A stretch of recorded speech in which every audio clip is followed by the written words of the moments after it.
And welcome in everybody to the Landry Football Podcast, part of the Radio Influence Network. We really appreciate those guys and what they do in bringing you this podcast each and every day. Hope that um, those of you that join us on Twitch TV, on Facebook or YouTube, we always appreciate your involvement in the show and your comments and your questions that make the show go. We try to do this for the fans. We're doing this for you. And so we want to make it interactive. And some of you have time to send in a question. And you can always send an email question at contact Chris over at LandryFootball.com, or you can send one on Twitter at Landry Football is where you can reach me there. But some of you like to maybe react or ask about things that I think are maybe pertinent to the show. So we really appreciate your involvement. Want to remind you at LandryFootball.com, you know what we do there. If you don't know, check it out. You can get all our podcasts. You can get our live Twitch show, but you can get a lot of inside information around the college, around the pro game, from recruiting to evaluating college rosters, to NFL free agency, the draft. We got it all for you. So we are a day late this week, as we normally do this show at 9 a.m. Central on Thursdays due to Senior Bowl scouting duties. Had to kind of make some adjustments. So we appreciate you making the adjustment with us. We're going to talk a little bit about the Senior Bowl, get into that, and kind of what teams do and what the teams that are involved in the Super Bowl are doing, and the teams that are not in the Super Bowl, which are the other 30. What do they do?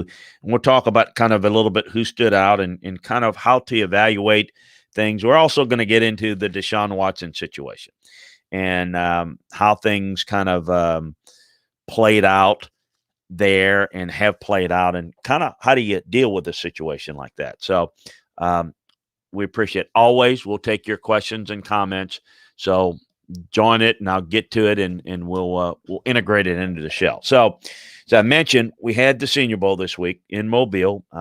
Been there now every year since 1974. I wasn't a mature adult scouting in 1974. I'm not that old, but I've been there every year since 1974. It's always a great learning event about these players. It's not about playing in the game. It's about playing in the game, but practicing in the game, getting coached by NFL coaches. It is a chance to get to meet with the coaches. It's a chance to get to in pads perform, but probably more importantly, what it does. And the reason it's coached by NFL folks, the game is not designed. I want to say this correctly, not designed to win the game. You want to win the game.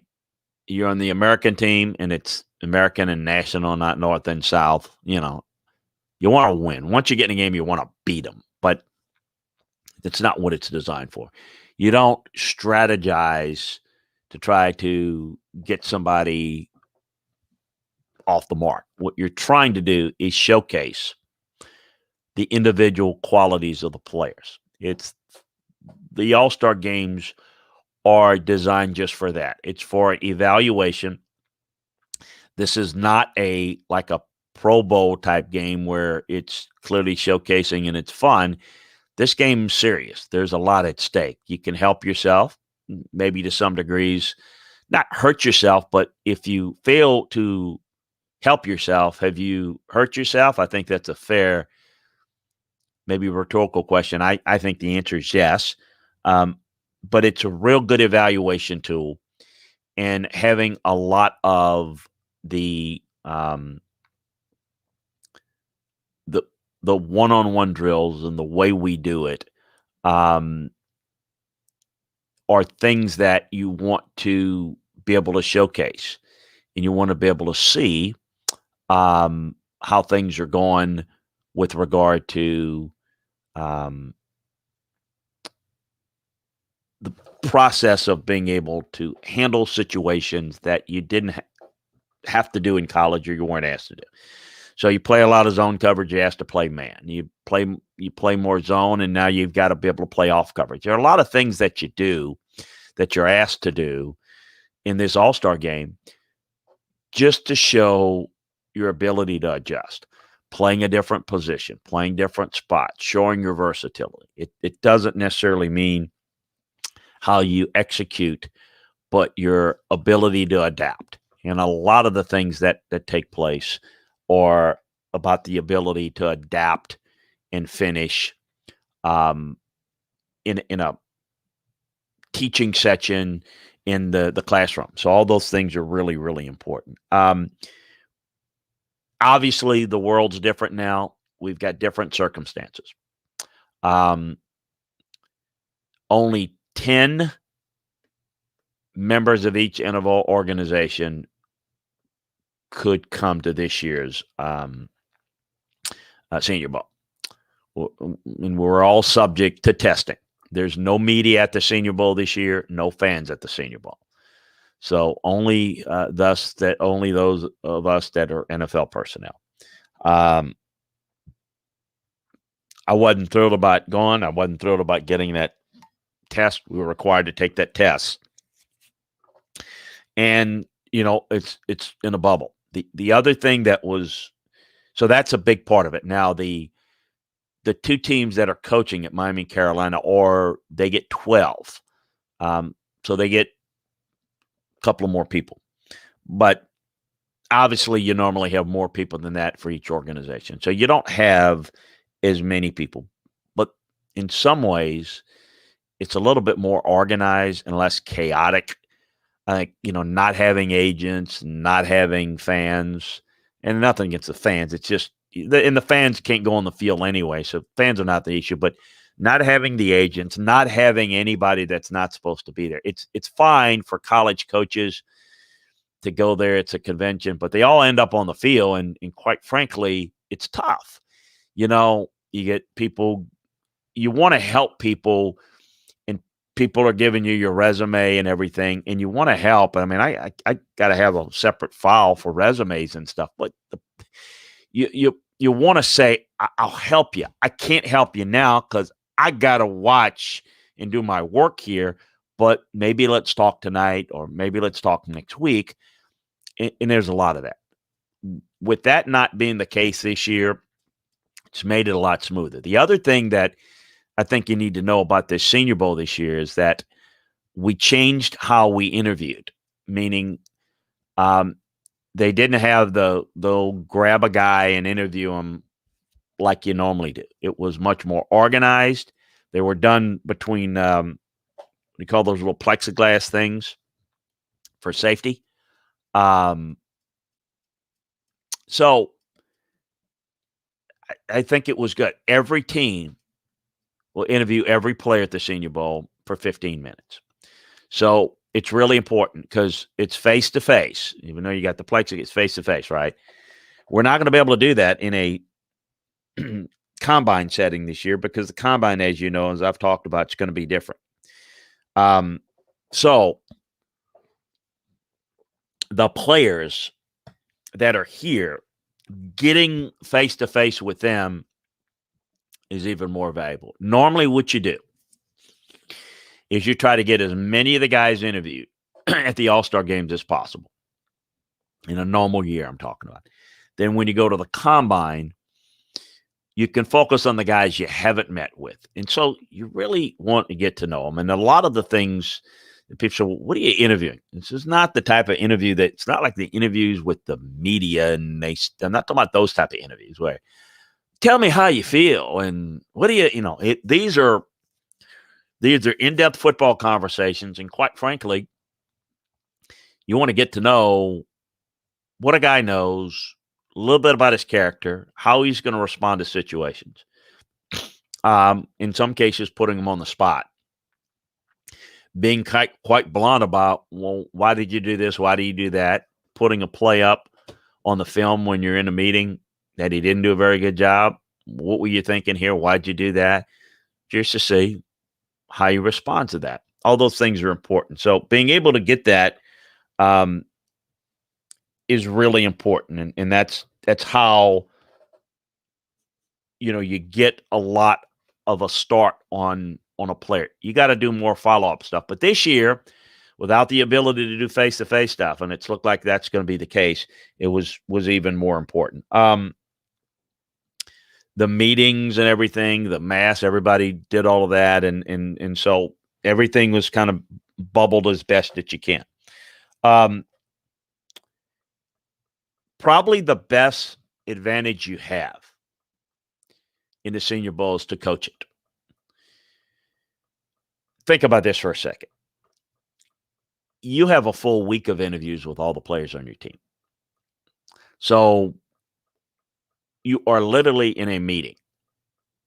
You are literally teaching them, and you're seeing how they respond. So it's like having them in a classroom setting for an entire week. You can learn an awful lot. One of the things that I always try to do is I've done it a couple of different ways. You'll have a modified playbook. But what I like to do, and I like this teaching a lot, you want to see how guys know certain things. So I don't care what you know from your past. What I want to know, because what you know doesn't matter. Okay? What's important is how can you learn? And part of what you know is a byproduct of how you can learn, and you've learned that. We're going to teach you what you need to know. So what's your retention skills? What's your ability? So one of the things I try to do is have a modified playbook and have them teach it to the rest of the group. Because, okay, you know it. Yeah, I know it. No. Show me that you know it. Go up and draw it up. The other thing I tried to do one year, and I thought it worked very well, didn't have a playbook written. Do an oral playbook. Make them take notes and form the playbook. You guys are going to form the playbook. You find out who can pick things up quickly.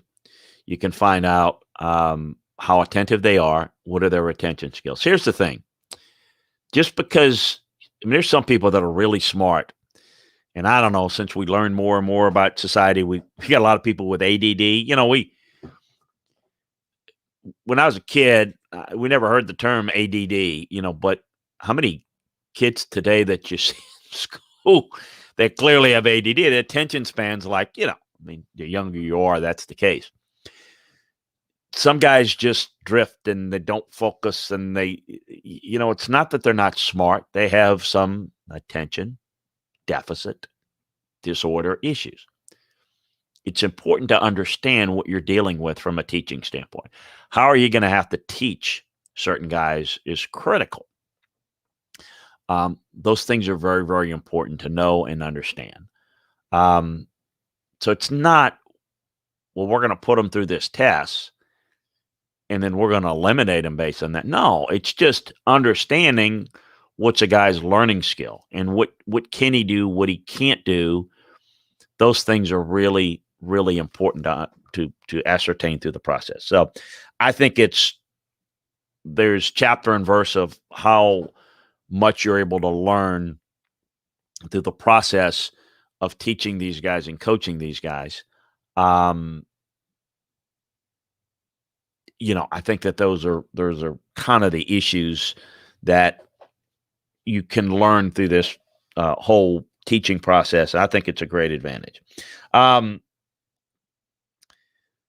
How do teams, and I've been fortunate to be part of going to a Super Bowl, and then obviously you're at the Senior Bowl. Senior Bowl's the same time. I mean, sometimes it's this year's calendar is a little different, but the Senior Bowl is always kind of in the week between the conference championship game and the Super Bowl. So the teams that are in the Super Bowl, the scouts, personnel department, they're here. So the Bucs and the Chiefs are here. Anybody that's associated with the team, the coaches, they're back with their team. The scouts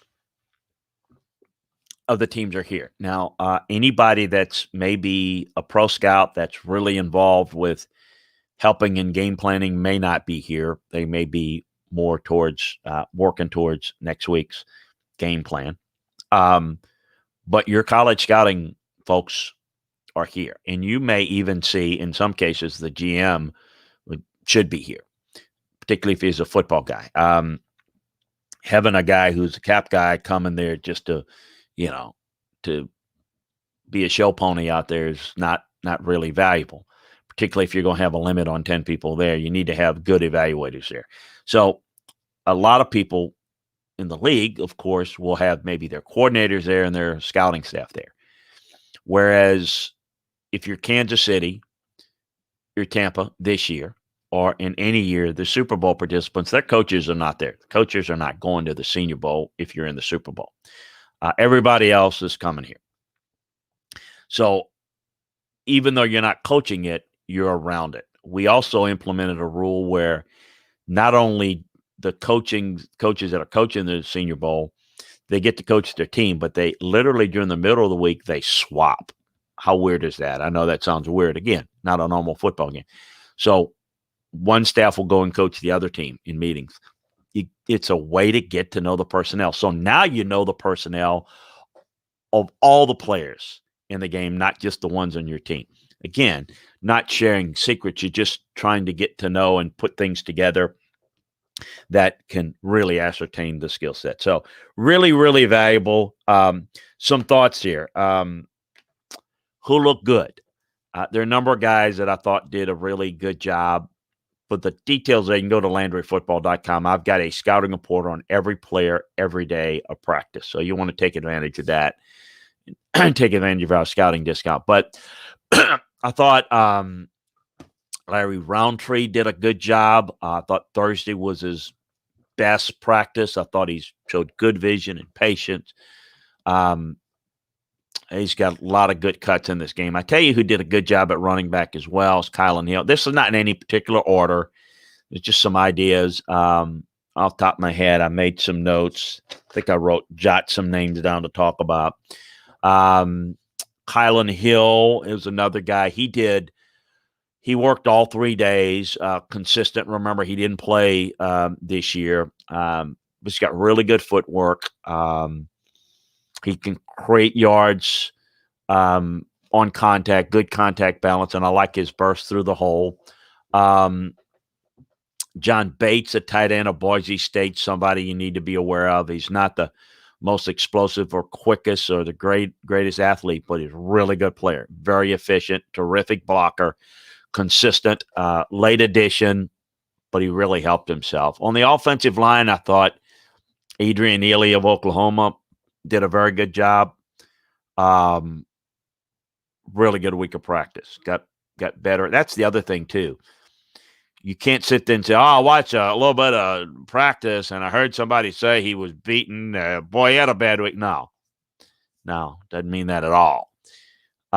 Gets beat, maybe in a drill, comes back and executes better. That's what you're looking for. Guy that can learn and adapt quickly. That's key. Thought he did a really good job. Really good in the run game. Really excelled there. Strong guy. I thought Taquan Graham of Texas did a really good job. I thought was really good going up against Creed Humphrey, which they did in the conference, but really good. I thought he had real good success. I thought he showed good hand usage, but he's got to improve his upper body strength. He's really good. Cam Sample is a guy you need to be aware of out of Tulane. Guy that I studied all year. Really, really good. I thought he did a good job against a very good center out of Kentucky, Drake Jackson. Very aggressive. Shows good pass rush, good leverage, really good job. I thought Keith Taylor at University of Washington did a really good job.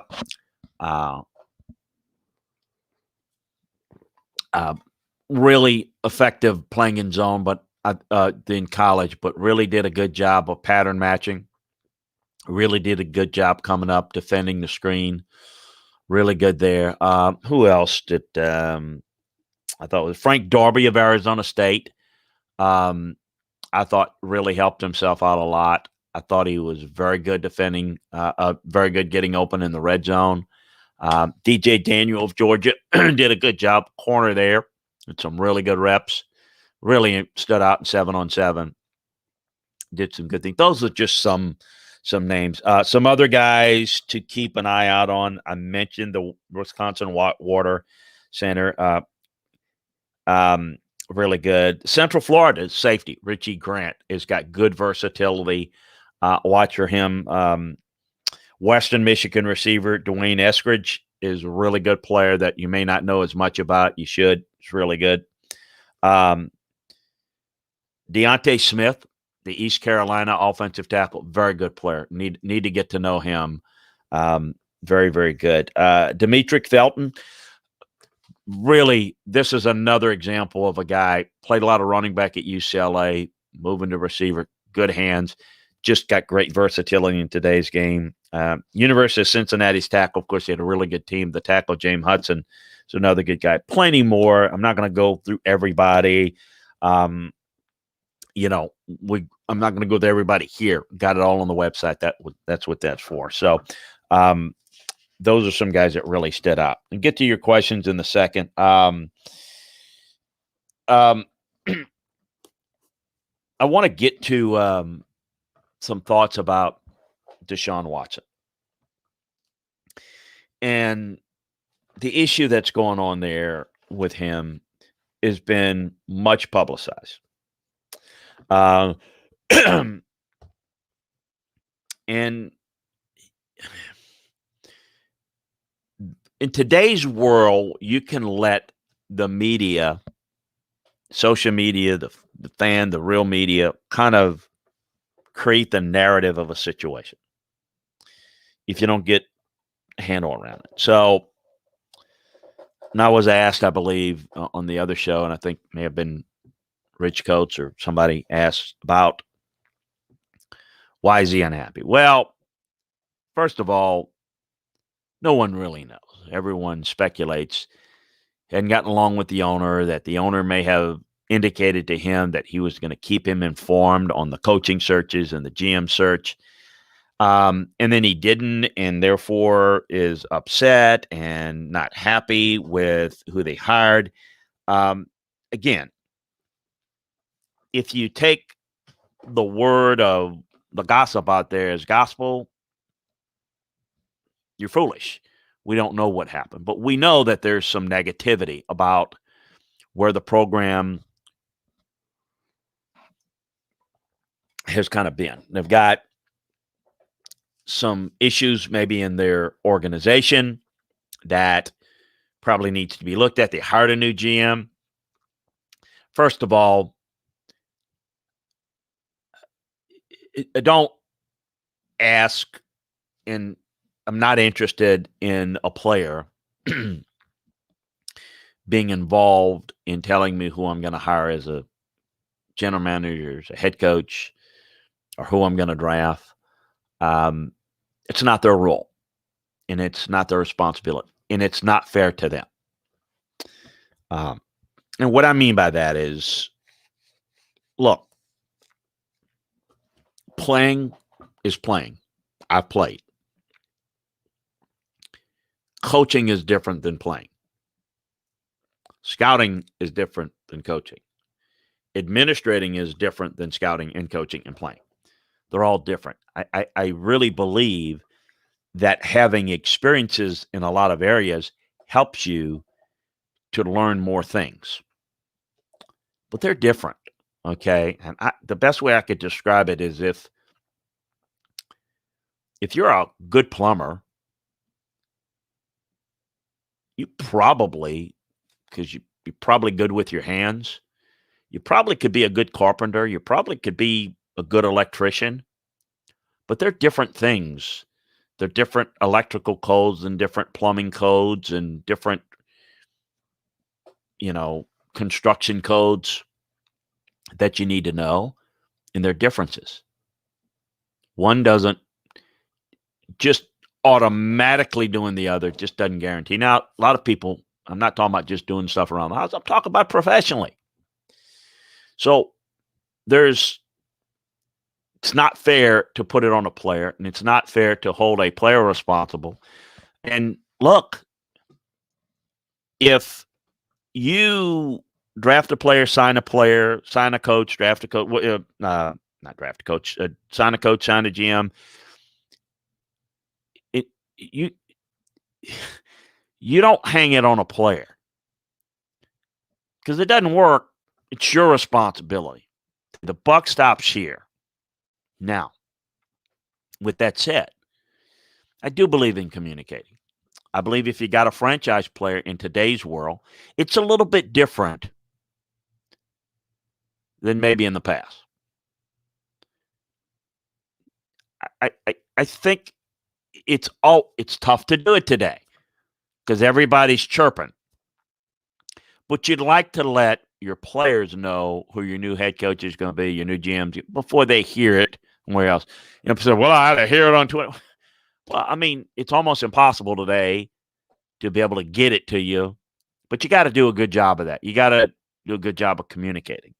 But a lot of things get spread around before it gets out there. And I'm a little sensitive to that at times. I've personally have found out stuff that something is going to get done, and I'm not really comfortable mentioning it. And it could be maybe the first to do it. But if it means that a player on a team is going to find out something before he's told from, I'm not going to do that because my relationship was with the people in football.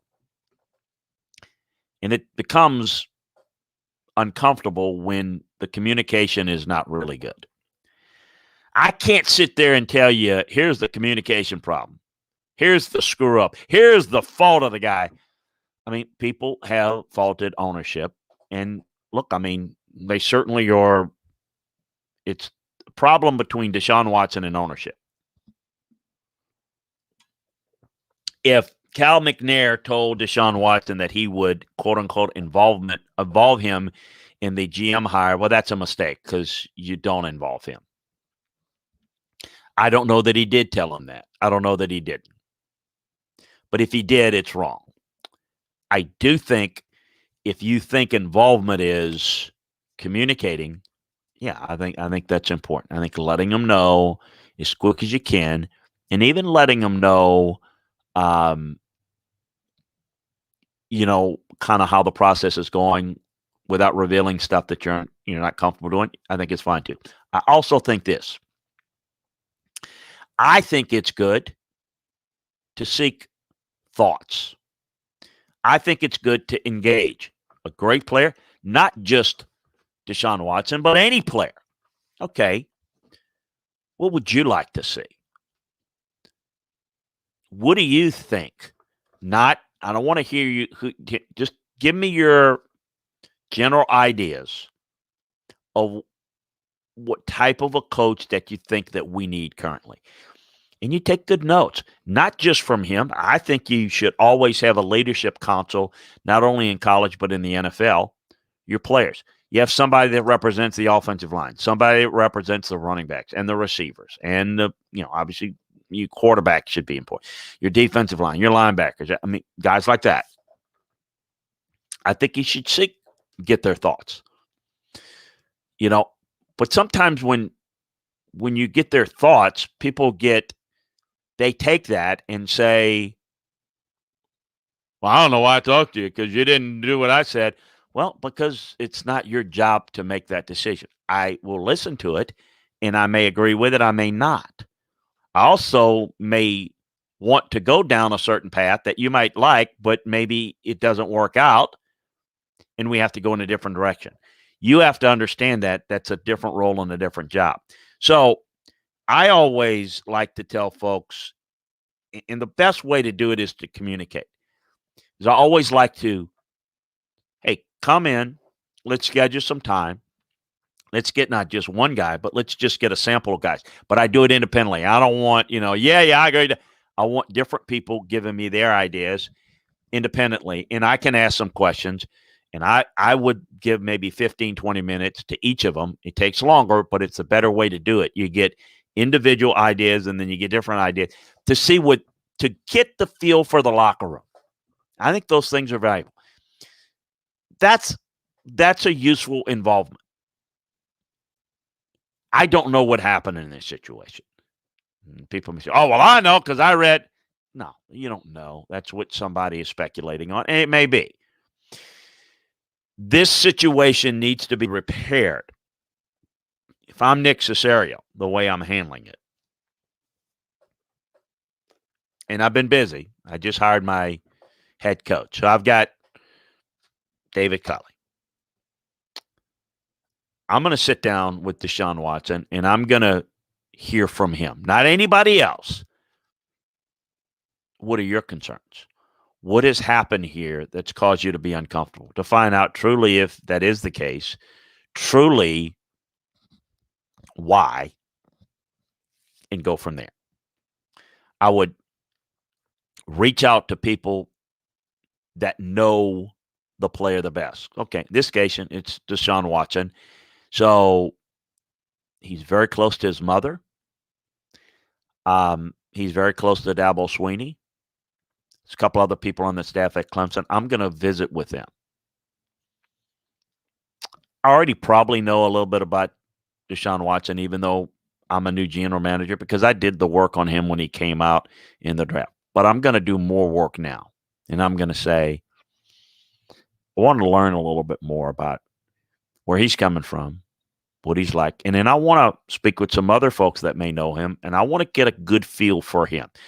Then I want to bring him in, and I want to hear him out. And I want to tell him what our vision is and what we're doing and how it's important we do what's best for the team. And what's best for the team is you as our leader, you as our quarterback. I can't control what's happened here in the past, but I can control what's happening going forward. Now, is this irreparable damage? Is this a owner quarterback issue that's not going to change? I'm telling you, you can't fire owners. I'd like to sometimes. It doesn't work. If there's irreparable damage, and then you got to figure that out. Figure out if there's a way to get past it. Let me just say this. The Texans don't have to trade him. Oh, they got to trade him. He said no, he's not going to show up. You can fine him a large amount of money. He can retire and a lot of things. There's some leverage he has. First of all, he has a no-trade clause in his contract, so he can veto any trade that you try to make. But he cannot force you to trade him. He can not show up, and he can be fined, and he could lose his money. And when the paychecks start to, I mean, there's a lot of things. You know, you can play hardball, but the bottom line is you can't allow the media and the agent to dictate how you run your team. You also don't want to set a precedent for anybody that has a problem. I want to get traded. This is how we do it, because then it becomes an issue. But I also want to make sure, because there's some people that are troublemakers. From what I know about Deshaun Watson, that's really not his thing. He's usually he is. So I want to get to know it, and I want to really dig down into it. And if it is a irreparable damage between him and the owner, then you've got to see about what are the options are. But I'm going to tell you, I am going to exhaust that A to Z on ways to keep him. For people that say, where's he going to go? He's going to trade to this one and that one. Couple of things. It's going to cost you in two ways. it's going to cost you multiple first-round picks. And again, remember, first-round picks are not first-round picks. There's the first pick in the first round, and there's this 32nd pick in the first round, and there are picks in between. Same with any other round. So not all first-round picks, second-round picks, third-round picks are equal. Of course they're not. It's going to cost multiple high picks, and it's going to cost a lot of cap room and a lot of money to make that move. And when there are other options, you've got different teams in different situations. Deshaun Watson makes you better. In most cases, makes the team a contender, even ones that are not very good. But if you're in a rebuild mode and it's going to cost you a lot of draft capital, it may limit what you can do around a quarterback, as opposed to drafting a young quarterback. If you can get that guy playing well early, you got him under a rookie contract, it gives you an advantage. So don't know how this is going to play out. I don't know things that are going to, from a proceeding standpoint, how this is going to play going forward. But to me, I think you got to be real careful about how you go with that. A couple of questions on that was sent in I want to get to, and then I want to talk a little bit Super Bowl preparation and a little bit look at that. But a couple of things that came out of the Senior Bowl too is I mentioned that we're going to have pro days instead of combine this year.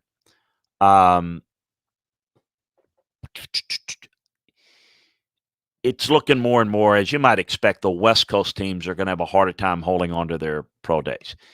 One of the things we got out of there is that some of the West Coast teams, Stanford, UCLA, what have you, either not going to have their pro day because you can't have the gathering, or the possibility of moving it to someplace east from California, maybe someplace like Texas. That's one thing. The other thing that I'm noticing is that it's going to be tougher and tougher for the G5 schools to pull off the pro days more than the Power 5 schools. And so how many of these pro days we're going to have is going to be less than we normally have. But those are some things to keep in mind. All right. Thoughts on the Super Bowl? Great storyline, quarterbacks. Tampa with Tom Brady. It's a great story. He stabilized that team, but let's just call it like it is. This is a team that's built and has played well and has got to the Super Bowl because Brady stabilized and minimized the mistakes that they make. And look, he had some turnovers. He's not played flawlessly by any stretch in the playoffs, but he stabilized it. It's not like when they had Winston and they were a mistake waiting to happen at every moment. This is a situation where they've stabilized things, minimized the mistakes, and they're playing great defense. And that's why they've gotten better through the course of the season. Kansas City's starting to play like Kansas City. The playoffs have been clean, crisp, not like last year. They've been sharp, and it's going to be awfully tough for the Bucs to beat them. We're going to get into the breakdowns on Landry football, and we're going to certainly talk about it a lot more next week. But it's a old versus new. We know the storylines of what it's going to be. Thing that's going to be a little bit different this year, and I've been in Super Bowls where you've got a 1 week preparation and a 2 week preparation. This obviously is a bye week in between. But what's unique this year is we'd be talking about on Sunday and Monday, Saturday, Sunday, or Monday, teams leaving for the Super Bowl site. Not going to happen this year. Teams are showing up next Friday, and that's made for a more seamless preparation. You normally, even when you leave this weekend to go, you normally have the game plan in before you go. and you just polish it once you get there. Now you really have all your work done, and once you get over there on Fridays, it's just walkthrough. So it's going to be pretty seamless. We're going to get into kind of how things are done and how things are a little bit done with the Super Bowl preparation next week. I want to end the show with some questions and appreciate your being involved. Spark Martin says a lot of the draft boards have Miami taking Smith and Harris both from Miami. Do you think that is actually likely because having two at quarterback? Well, first of all, you're talking about draft boards. That's the internet. Those are not draft boards. Those are just discussions. I think those are in play because they're good players, and they've also drafted a lot of Miami guys, but nothing much there. Spartan Martin also says I've been hearing a lot about Kadarius Toney, draft stock rising from the Senior Bowl practice, and Pitt stock falling. No, that's very, very not accurate. But Toney's been a little bit up and down, but really talented. Pitts is going to be fine. What interviews have stood out the most? Let me get into more on that next week. I don't have a lot of time. Blaine Smith says, I believe the Saints are definitely going to look much different next season because of the salary cap. They kicked the can down the road. Yes. They've got a lot of salary cap work to do. Obviously, the quarterback situation is going to be interesting to see how they handle it. Appreciate Kev Calargo being involved. Can you explain how the Bucs personnel department has become so proficient? I've monitored Jason Light's entire tenure. There's definitely been a marked improvement. Well, here's the thing. He made some bad decisions with regards to the quarterback, and now it just goes to show you can have a really good team, but if you have poor quarterback play, mistake-filled quarterback play can pull the team down. He stabilized it, and that's the difference. Rich Coach says, what were your scouting evaluations? Jerry Rice, Mike Alstott, Phillip Rivers. All good on all three of those. Those are real key. And then Spark Barton, appreciate you becoming involved, and Rock Westfall talking about ownership. Hey, folks, we really appreciate you joining us. Next week, we're going to get heavy into the Super Bowl talk. So hope that you join us then. Remember to check out LandryFootball.com for all the latest. Have a great weekend, everybody.